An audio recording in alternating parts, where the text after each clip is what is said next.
Hey guys, Tyler here. Star Trek Voyager is the fourth live-action series, and fifth series overall in the Star Trek franchise. Having aired from 1995 to 2001 on UPN, Voyager is notable for being the first to feature a female captain in a leading role, Captain Janeway, and for its many storylines centered on the Borg. The series depicts Voyager's multi-year journey back to Earth after being stranded 70,000 light-years from home in the Delta Quadrant. I've made retrospective videos on almost every Star Trek series and film, but have held off on covering Voyager for a long time. This has led to a misconception that I hate Voyager or think it's a bad show, when in fact neither is true. That said, Voyager has a unique reputation among fans when it comes to how well it executes the Star Trek format compared to other canon entries. In this video, I'd like to examine what sets Voyager apart, addressing many criticisms that have been levied at the show over the years, as well as cataloging its contributions to the overall Star Trek lore. This will be a little different from my other retrospectives, but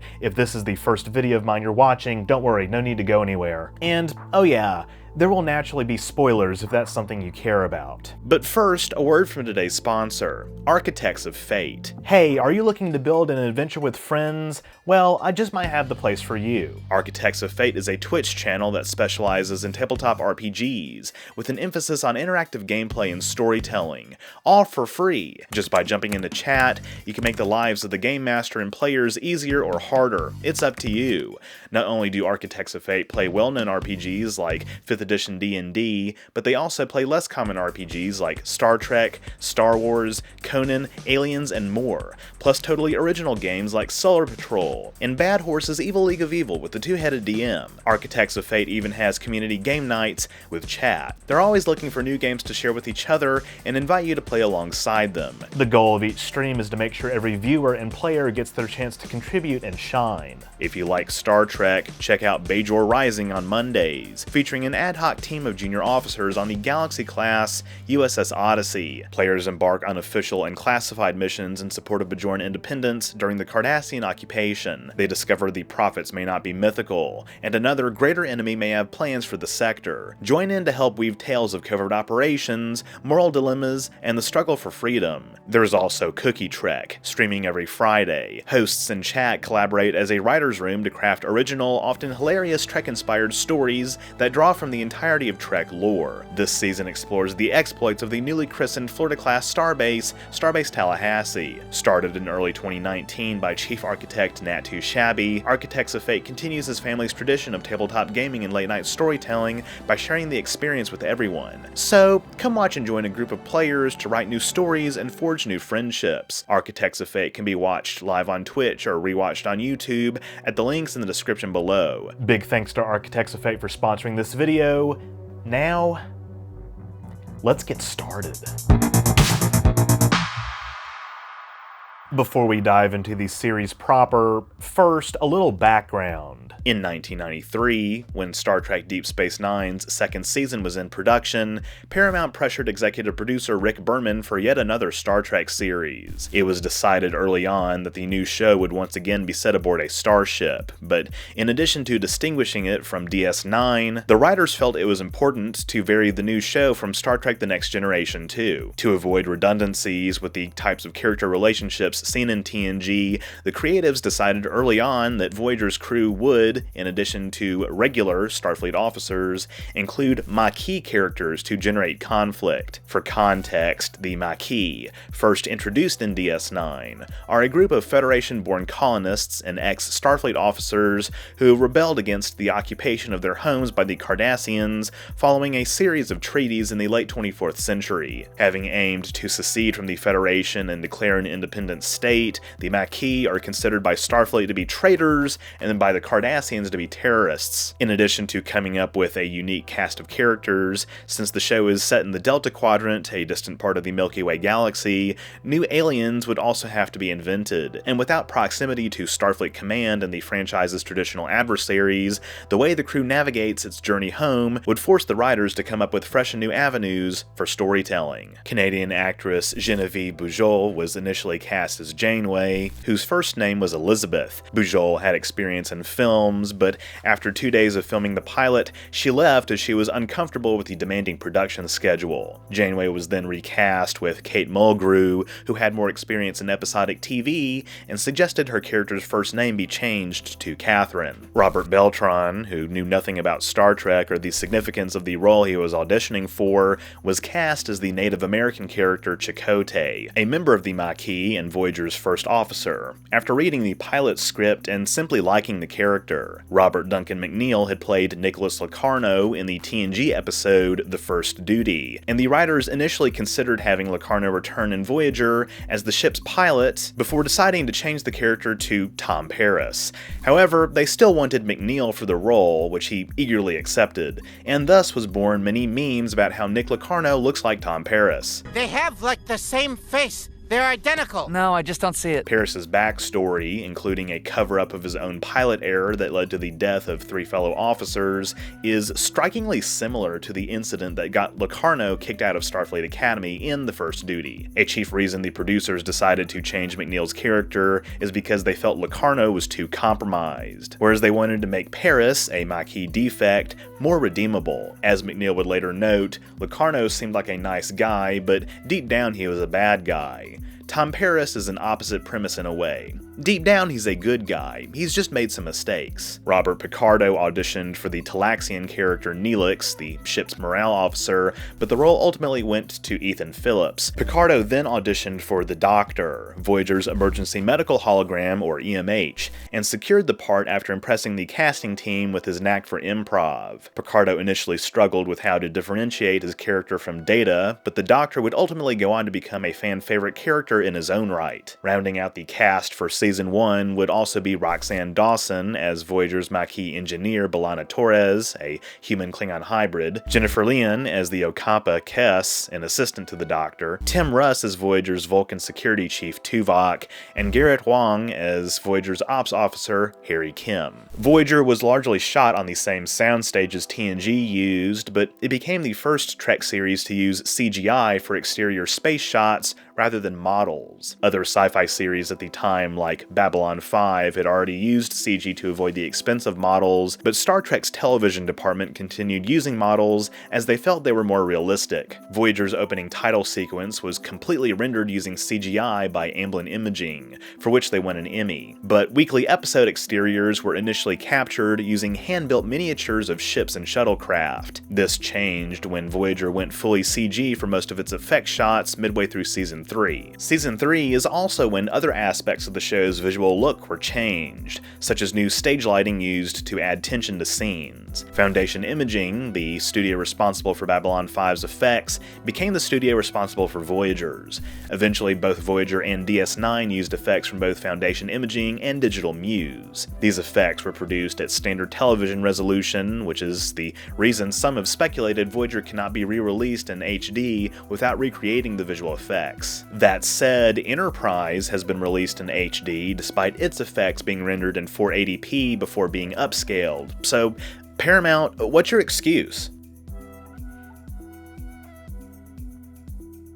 When it comes to some of the chief criticisms people have of Voyager, there are a few running themes. I'll tackle each of these one at a time, and I'll give my thoughts on whether each of them holds any water. Most often in my experience, people will say that Voyager abandoned its premise. Specifically, the idea is that the initial setup of having both the Starfleet and Maquis crews forced to work alongside each other fell by the wayside, and eventually the crew's behavior just became a clone of the dynamic seen in TNG. I think there's some merit to this argument, but it's also more nuanced than that. To be clear, Voyager in its early seasons especially, actually spends quite a lot of time reminding the audience that much of the crew is Maquis. The Season 1 finale, Learning Curve, for instance, is dedicated to demonstrating how several Maquis officers aboard the ship still struggled to fall in line, and Janeway tasks Tuvok with whipping them into shape. These characters also look to Chakotay for leadership, and because by this point Chakotay has developed a deeper respect and loyalty towards Janeway, he also feels it's best that everyone try to put aside their differences and work together. And even in later seasons, characters like B'Elanna still struggle to adjust to Starfleet life. But the Starfleet crew also learns to adapt as well,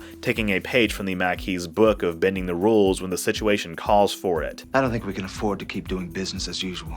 While there is much tension between the Maquis characters and Starfleet officers, the Maquis' main beef has always been with the Cardassians. Since there are no Cardassians aboard, well, except for Seska, but we'll get to her, it's arguably more natural that, by the later seasons, the tensions between the Maquis and Starfleet officers would have faded somewhat, since the Voyager crew's primary mission is getting home. This also serves as a legitimate reason for Janeway to run a tight ship, including making the Maquis wear Starfleet uniforms and follow Starfleet protocol, with Chakotay to back her up. So, did Voyager abandon its premise? Well, I've historically agreed with this critique, although on rewatch it is more complicated. And while the specific part of the premise involving Starfleet Maquis tensions may have evolved over time, the overall premise of the ship trying to make its way home through the Delta Quadrant mostly stayed the same.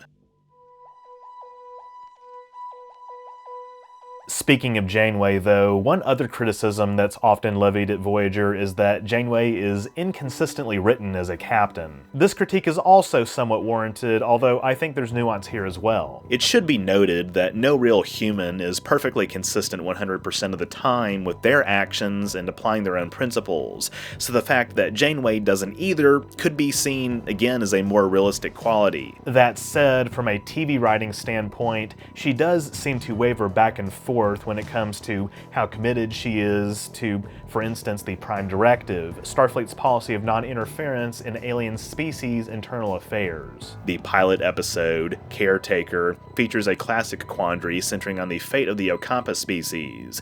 In Caretaker, Voyager and Chakotay's ship, the Valjean, are pulled into the Delta Quadrant by an alien called the Caretaker, a member of the extragalactic Nacine species. The Caretaker has been protecting the Ocampa from aliens called the Kazon, who are trying to steal the Ocampa's water. After the Caretaker dies, Janeway makes the decision to destroy the array he used to summon Voyager so it doesn't fall into the Kazon's hands. But this fateful decision, of course, strands the crew in the Delta Quadrant.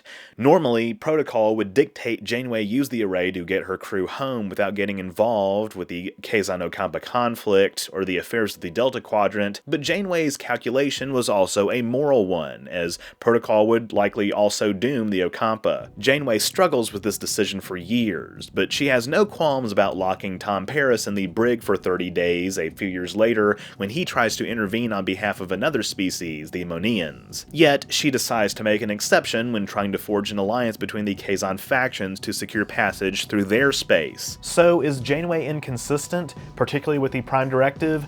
Well, yes, but so are a lot of other Star Trek captains.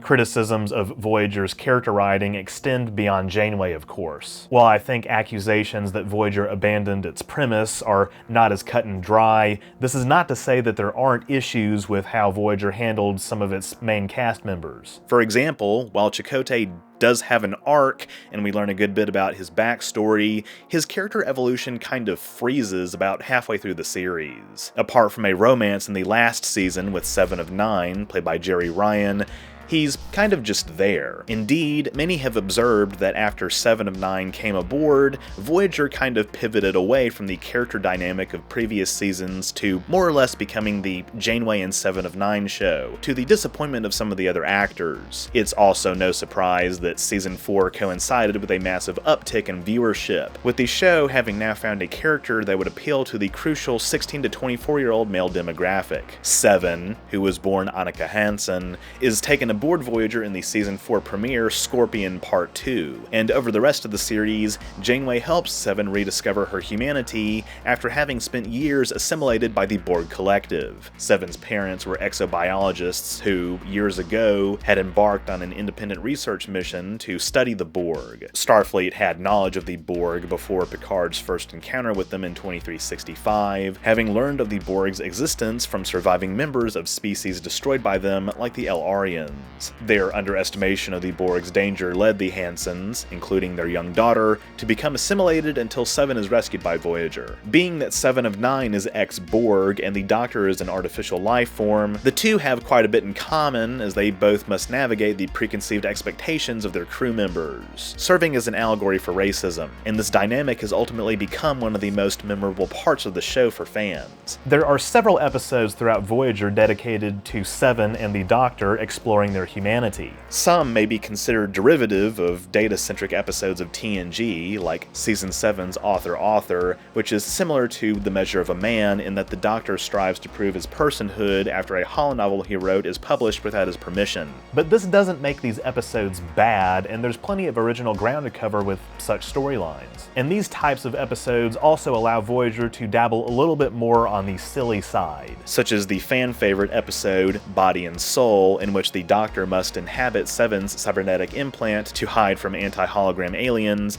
providing Jerry Ryan massively entertaining acting opportunities. The interactions between Seven and Janeway, even between Seven and the rest of the crew for that matter, also serve as opportunities to call into question the merits of the Federation's approach to inclusivity. On at least one occasion, Seven comments on her difficulties with Janeway's attempts to integrate her into Voyager's hierarchy, even going so far as to compare expectations she become more human to assimilation itself. While the Voyager crew's attempts to help Seven reacclimate to Federation society are conducted in good faith, this does foreshadow her eventual joining of the Fenris Rangers, as we learn in Star Trek Picard, instilling justice in lawless regions of the Beta Quadrant following the collapse of the Romulan Empire. Questioning the Federation's core principles, in my opinion, actually makes Voyager in the newer entries into Star Trek more philosophically interesting, as the Federation has often been compared to the United States, with allegories about American foreign policy forming the basis of character arcs in shows like Lower Decks. Unfortunately, the heavier focus on characters like Seven does come somewhat at the expense of other characters. Besides Chakotay, Harry Kim probably bears the biggest brunt of this, with his lack of promotion from the rank of ensign throughout the entire show becoming another running meme in fan circles to this day. Even Tuvok's development kind of freezes in a manner similar to Chakotay's, though we do get some good backstory with him in episodes like Season 3's Flashback, depicting his service aboard the USS Excelsior under Captain Sulu after the explosion of the Klingon moon Praxis, as seen in Star Trek VI The Undiscovered Country. Neelix, who joined the Voyager crew after they saved the Ocampa, more or less becomes the ship's chef and ambassador to other alien species in the Delta Quadrant, serving as something of a comedy relief character. His romantic relationship with Kes, a 3-year-old member of the short-lived Ocampa, who is nonetheless an adult, has been the subject of controversy among some fans. Not to both sides this issue, but while the dynamic can admittedly come off as pretty weird, we are talking about two fictional non-human species here. If the writers had just given the Ocampa regular lifespans, it would hardly change anything except for the plot of one episode where Kes's consciousness travels through time. Their relationship has never been very interesting to me, so after Kes leaves the ship in Season 4 to explore her mental powers, it largely becomes a non-issue for me. Neelix becomes less annoying over time, and eventually he becomes godfather to Naomi Wildman, the half-Qatarian daughter of Voyager's science officer Samantha Wildman. And his odd couple interactions with Tuvok are also a frequent source of comedy, taken to a new level when the two are fused during a transporter accident in the notorious episode Tuvix. Janeway's decision to separate Tuvix against his will is regarded by a segment of the fandom as a cold-blooded murder, although the fact she's restoring the lives of two men who didn't consent to the joining at least makes the decision a gray area in my opinion. And the similarly titled Lower Decks episode Tuvix offers a less morally gray take on this premise. Do you not have ethical problems with the solution? Well, yeah, I did, but this is a non-sentient blob of meat, so I'm willing to go outside my comfort zone. I mean, for our friends. Tom and B'Elanna actually get quite a bit of focus in the later seasons as they develop a romantic relationship, eventually getting married and having a child aboard the ship. Tom's cocksure attitude gets him in trouble at various points throughout the series, but over time he matures into a valued and respected member of the crew, and he helps B'Elanna overcome many of her own struggles with her half-Klingon identity. A lot of people don't really care for the Klingon-focused episodes of the Next Generation era shows, and indeed, the species probably wouldn't have gotten nearly as much development had Worf not taken over as Enterprise's security chief after Tasha Yar was killed off. But for some reason, I've always been a big fan of the Klingon episodes in all the series. The fleshing out of the Klingon Empire's culture and inner workings beyond its more basic role as a Soviet Union analog in the original series has afforded many unique storytelling opportunities, and just as DS9 carries this over with Worf and Jadzia, so too does Voyager with B'Elanna, through her trauma. Unlike Worf, who embraces his heritage from a young age, B'Elanna is self-loathing of her Klingon side, with her and her mother's volatility evidently having pushed her human father away when she was little. B'Elanna's growth over the series and her road of self-forgiveness is without a doubt one of the more robust character arcs in Voyager, at least compared to the somewhat flat nature of certain TNG characters. You can also see how the actors got more comfortable in their roles on Voyager over time, and Season 5 in particular sees an acceleration of B'Elanna's development after she starts to self-harm upon learning of the deaths of her friends in the Maquis having been wiped out by the Cardassians during the Dominion War. On the flip side, there are multiple episodes, especially in the early seasons, that suffer from an issue that I think plagues a lot of 90s Trek, which is human characters, for some reason, being kept from emoting enough in crisis situations. I don't know why they're directed this way, but for example, in Season 1's State of Flux, when we learn that Seska is in fact an undercover Cardassian spy who's been passing intel to the Kazon, the depth of Seska's betrayal of Chakotay, with whom she was romantically involved, isn't demonstrated nearly enough, I think, by the look on Robert Beltran's face. And this isn't Beltran's fault, because I've read similar complaints that have been levied at episodes of the other shows, like how the writer of the DS9 episode Melora felt Bashir's reaction to a certain character's apparent death lacked intensity. This is, in my opinion, one reason that a lot of people can't connect with 90s Trek in particular, because the way that humans are written is, in many ways, kind of just off, for lack of a better word, from what feels natural. Of course, while I do have positive things to say about the arcs of B'Elanna, Tom, Seven, and the Doctor in particular, on the whole, there are some other issues with how Voyager utilizes its format. Being that this crew is stranded in the Delta Quadrant, there are a lot of episodes that focus on their struggles to adhere to their core principles. But another major critique of Voyager is that it hits the proverbial reset button too much. That is, many have argued that by the time Voyager got back to the Alpha Quadrant, the ship should be in much rougher shape and the crew even more hardened by their experience. We catch a couple glimpses of what this alternate scenario could look like in the two-part episodes Year of Hell and Equinox. In the former, Voyager spends a year trying to survive as a scientist called Anorax obsessively tries to restore the Krenim Imperium to its fullest territorial extent using technology that alters the timeline. Throughout this two-parter, Janeway is faced with crew deaths and supply shortages, Tuvok is permanently blinded, and the ship all but falls apart at the seams until Janeway is able to reset the timeline, preventing these events from occurring in the first place. Year of Hell is often cited as one of Voyager's best episodes, in large part, I think, because it's such a massive departure from the show's status quo. The argument goes, Voyager actually had it too easy during their trip through the Delta Quadrant, and if the whole show had been more like Year of Hell, it might have been better. I think this is possible, although there's no way to know for certain. But even if Voyager tends to abuse its episodic format and have just enough resources to keep the ship running in mostly tip-top shape, I think the strength of the show's many sci-fi storylines make up for this. Equinox sees the crew encounter another Starfleet ship that's been stranded in the Delta Quadrant, where the crew crew of that ship has compromised its moral principles by exploiting a sentient life form to maintain its antimatter reserves. A somewhat similar dynamic shows up in the reimagined Battlestar Galactica when the migrant fleet encounters the crew of the Pegasus. It's at this point that I will say I do think that BSG is a better written version of the premise of stranded ship trying to make its way home. And at a certain point, it becomes clear why Ronald D. Moore, who contributed much to TNG and DS9, felt held back by the restrictions of Star Trek's utopian setting, choosing to helm BSG instead of becoming a permanent part of Voyager's writing team. In the context of Star Trek, Voyager's function as a platform for telling intriguing stories delivers more than it disappoints, in my opinion. Although I can see why some people view it as a sort of soft continuation of TNG. Comfort Trek, if you will.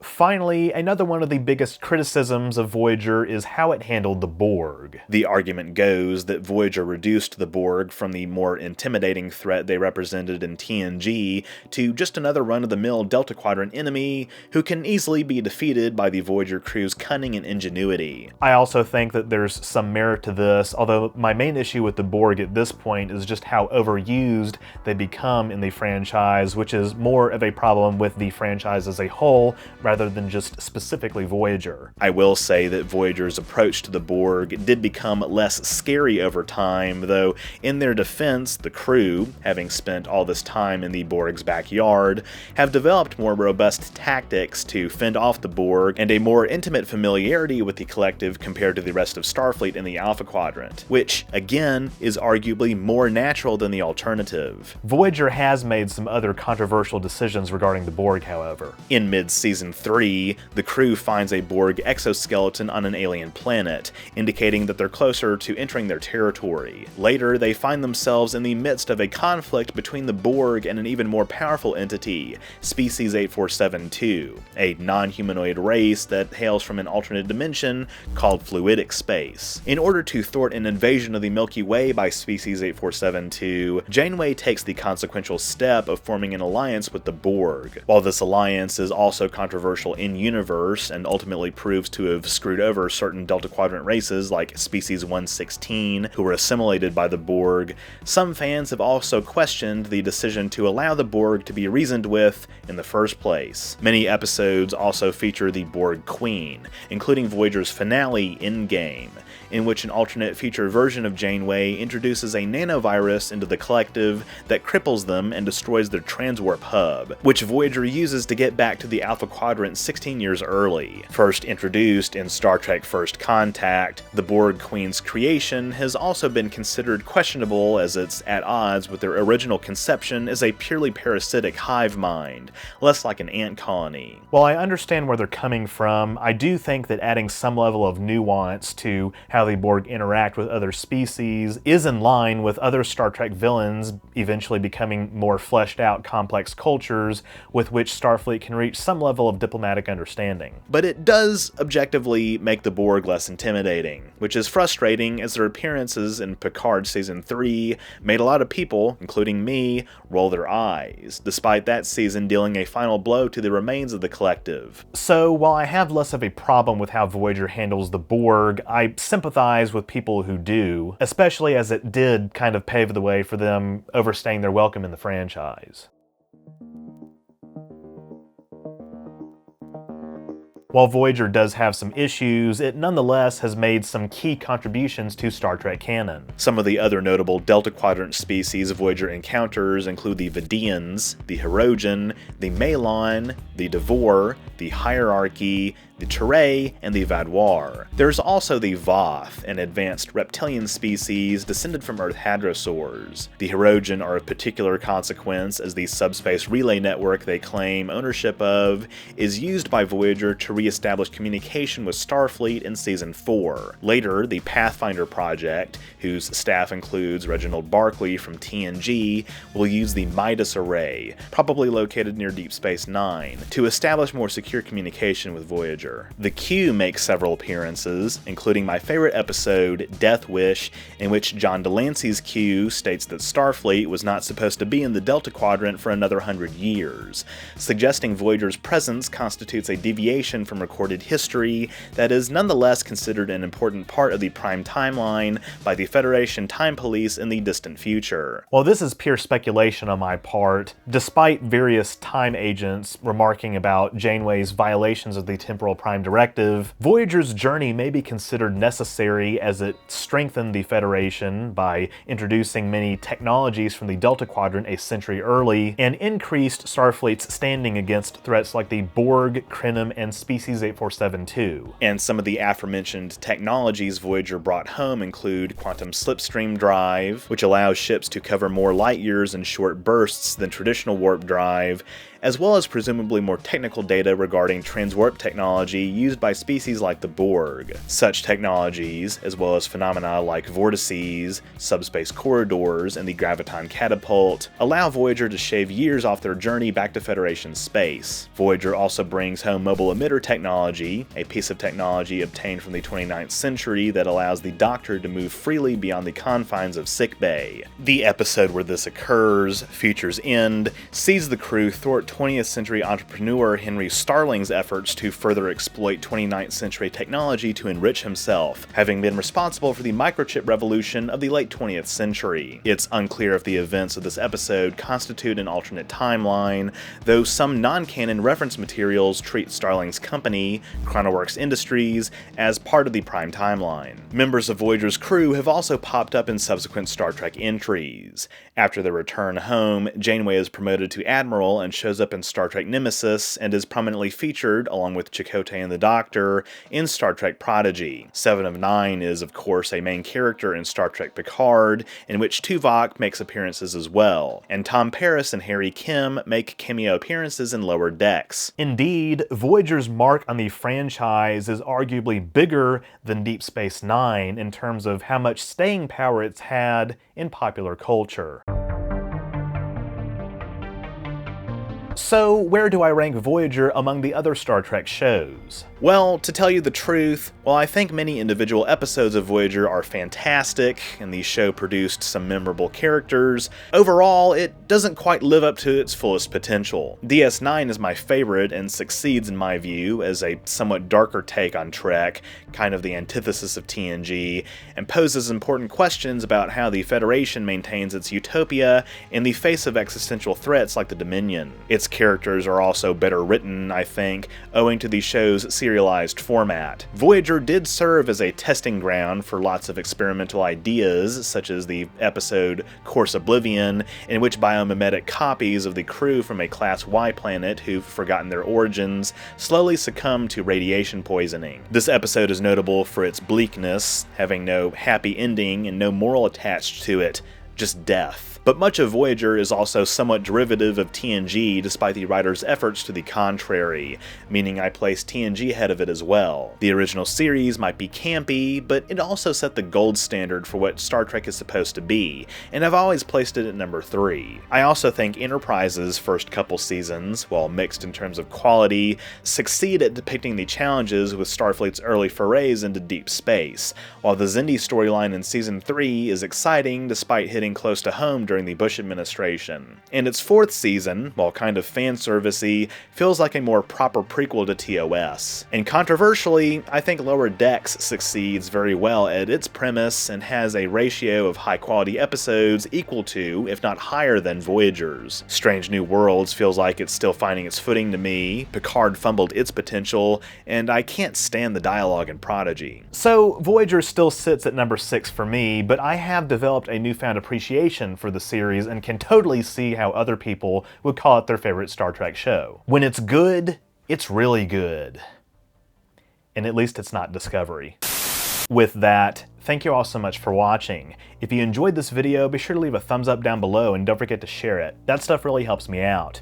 If you haven't subscribed yet, be sure to do that as well so you won't miss future uploads, and click the bell icon to receive all notifications. If you want to support my work even further, you can become a patron at patreon.com/OrangeRiver, link in the description, or become a YouTube member by clicking the join button on my channel page. I just want to give a quick shout out to all of my donors who allow me to bring on outside talent like editors to make more high quality content for you to enjoy. By becoming a patron member, you also get access to awesome perks like behind the scenes photos and videos, patron and member only polls, name in the credits, merch discounts, and more. Or you can drop a one-time super thanks or PayPal donation. All are appreciated. Links to my PayPal, as well as my social media and merch store, are in the description too. Also, just as a reminder, I do have a second channel, OrangeRiver Plus, where I've uploaded the VODs of lots of my gaming streams, with more on the way. And in addition to some other goofy one-offs and extra behind-the-scenes content, I've officially made it my second streaming platform, so be sure to subscribe so you don't miss any new content. That's all I have for this week. Live long and prosper. First Officer's Log, Stardate 81007.3. Endurance remains in orbit of the desert planet to which we have seemingly been summoned by Chief Abano. I can only assume the entity you contacted has brought us here for a reason. I still suspect the entity has hostile intentions. Whatever is on this planet may be critical to the Federation's security. I apologize if your journey here was startling, but I promise I can answer your questions. Lieutenant, what exactly did you see?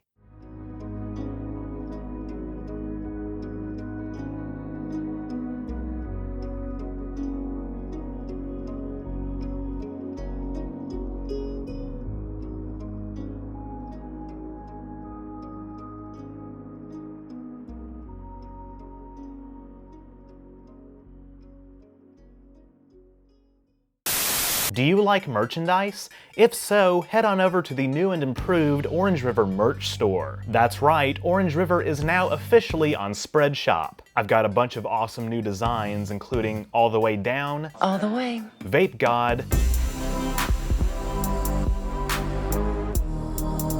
Tally, aka Best Girl, It was totally worth it. and what is perhaps my greatest design yet,